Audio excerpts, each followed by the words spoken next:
살면서 가능한 돈 빌리지 말라고. 그리고 만약 돈을 빌렸다면 어떻게든 갚으라고.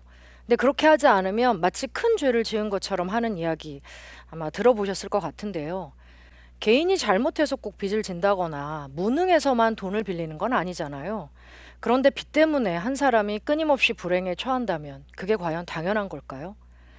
얼마 전 수원 세 모녀의 극단적인 선택이 사회에 큰 파장을 불러일으켰던 사건이 있었어요. 남편의 사업 실패와 그로 인해서 생긴 많은 빚, 또 가장의 갑작스러운 죽음으로 사회와 단절된 채로 복지 사각지대에서 고립된 삶을 살다가 안타까운 상태로 발견된 일인데요. 2014년 송파 세모녀 등 사실 이런 뉴스와 기사는 끊이지 않고 나옵니다. 빚은 비단 어려운 취약계층만의 문제는 아니더라고요. 처음부터 취약계층이 된 분도 없고요. 과거에는 평범한 시민의 삶을 살다가 사업 실패나 실직, 그리고 무엇보다 오랜 기간 그 치료를 요하는 중증의 질환, 또는 이혼, 때로 가족이 남긴 채무 때문에 삶이 망가져서 밑바닥으로 추락한 분들이 다수였습니다. 평범한 사람을 삶의 나락으로 떨어뜨리는 주범, 거기엔 항상 경제적인 문제인 빚이 있더라고요. 이유야 어떻든 결국 이 부족한 생계비나 또 급하게 필요한 돈을 구하려고 돈을 빌리게 될 수밖에 없거든요. 그리고 무엇보다도 잘 아시다시피 한국은 그 어떠한 나라보다 높은 주거비 때문에 많은 사람들이 큰 돈을 빌릴 수밖에 없는 구조입니다. 한 번은 대학을 졸업한 자녀들과 사는 어떤 어머님 한 분을 상담한 적이 있었는데요. 이혼한 전 남편의 빚을 갚는 데만 반평생의 세월을 보내오셨어요. 그러다 보니 평생 한 번도 손에서 일을 놓아본 적도 없고, 근데 문제는 빚은 오히려 처음 남편이 남겨놨을 때보다 3배로 불어 있었더라고요. 왜 그렇게 되었느냐고요? 연체시키지 않으려고 그러셨던 겁니다. 어머님은 이런 이야기를 저에게 전하시면서 무척 많이 우셨어요. 본인은 한 번도 살아오면서 누구 해코지한 적도 없고 또 누구 속이지도 않고 혼자서 떳떳하게 두 아이 잘 키워왔는데 왜 빚이 없어지지 않는지, 게다가 이젠 아이들도 빚이 있는지, 이게 과연 누구를 향한 것인지도 모를 그런 원망과 절규를 저에게 쏟아냈던 사례가 지금도 기억에 생생한데요. 근데 이제 이런 상황에 처하면 개인들이 가장 많이 하는 선택은 우선은 할 수 있는 한 자신의 신용과 능력껏 빌려보려고 합니다.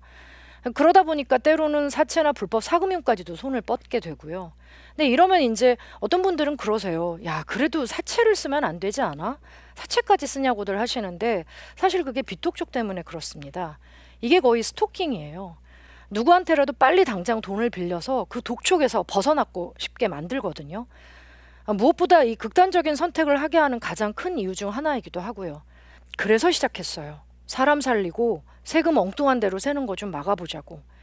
이 서민금융복지센터 사업은 사실 2013년도 서울시가 맨 처음 시작을 했고 2015년도 경기도 그 지방정부가 나서기 시작을 했습니다. 2022년 현재는 전국 총 13곳의 주요 지자체 센터가 설치되어 있고요. 경기도의 경우에는 31개 시군 중에서 19곳의 센터가 있습니다. 간혹 서민금융센터가 빚 없애주는 곳이냐라고 묻는 분들이 혹 계세요. 센터는 결코 빚을 없애주거나 탕감해주는 곳이 아닙니다.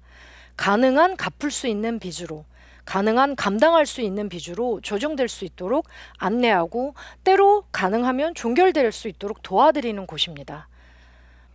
사실 센터가 가장 많이 주력하는 부분은 빚에 내몰린 분들의 삶과 생계를 돌보는 겁니다. 잘 아시다시피 빚은 블랙홀 같습니다. 그러다 보니 그게 돈이 됐든 시간이 됐든 삶이든 관계든 전부 다 빚과 빚독 쪽으로 빨려 들어가요. 그래서 당사자 본인뿐만 아니라 본인의 주변 가족들에게도 어쩔 수 없이 소홀해지게 됩니다.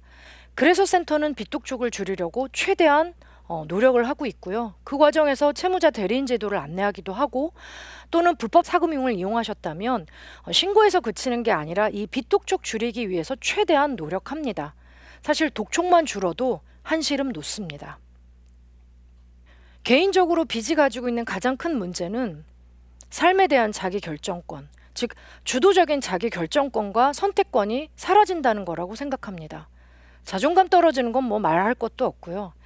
그래서 죄의식에 짓눌려서 채무의 노예가 되고 결국은 삶은 너무 고달파지고 아무도 만나기 싫어지는 거죠. 이런 식으로 계속해서 과중한 채무에 짓눌리다 보면 누구라도 벼랑 끝까지 내몰려 원하지 않는 끝에 도달할 수 있더라고요. 센터는 이런 위험과 부담 함께 줄이고자 노력하고 있는 곳이라고 생각하시면 좋을 것 같아요. 각자 자신만의 삶을 살 수 있도록, 무엇보다도 삶의 존엄성을 회복할 수 있도록 함께 기회를 만드는 곳입니다.